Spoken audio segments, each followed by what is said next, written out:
What's your name? Greg Martin. And Greg, where you from? I'm originally from here in Wolfe County. And I live in Mount Sterling now. And Wolfe County is the heart of the Red River Gorge, isn't it? That's right. Where you been today? Who lived here years ago before maybe your grandfather or great grandfather or uncle or whoever? This is here Bill Helton's farm here. Bill Helton's farm, and Bill Helton owned this farm for a lot of years, didn't he? Yep. And do you know anything that he done on the farm here? I think they raised cane for molasses.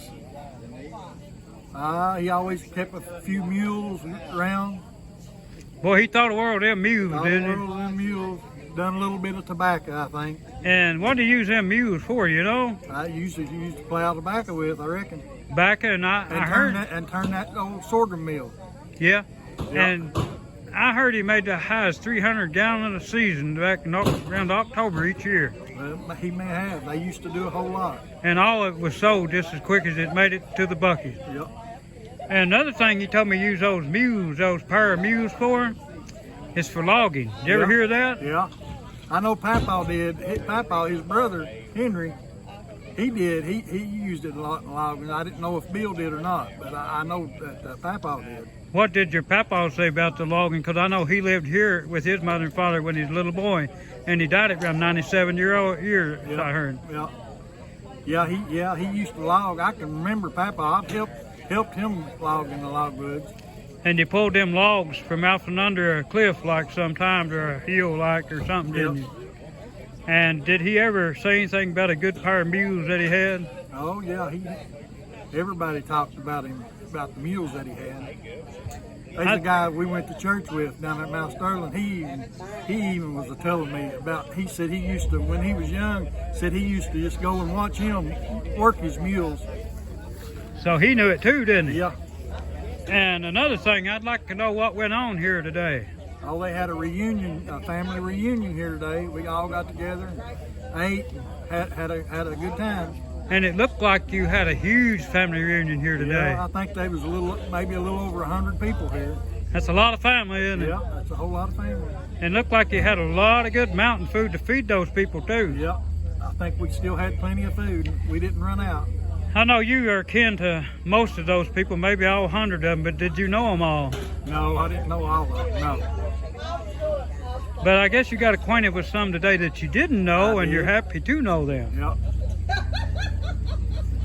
And this is kind of a historical property too, isn't it? Yeah. And I don't know how far it goes back with your family generation, but I can trace it back to probably 1831 or something like that, when Henry Smith, I think it's Daniel Henry Smith Helton, moved in here with his name. He had all them names. Yeah. And as you know, Smith, he was one of them with Pocahontas, and Daniel, he was the one that settled this country in here way back, Daniel Boone. So he's probably named after a lot of them.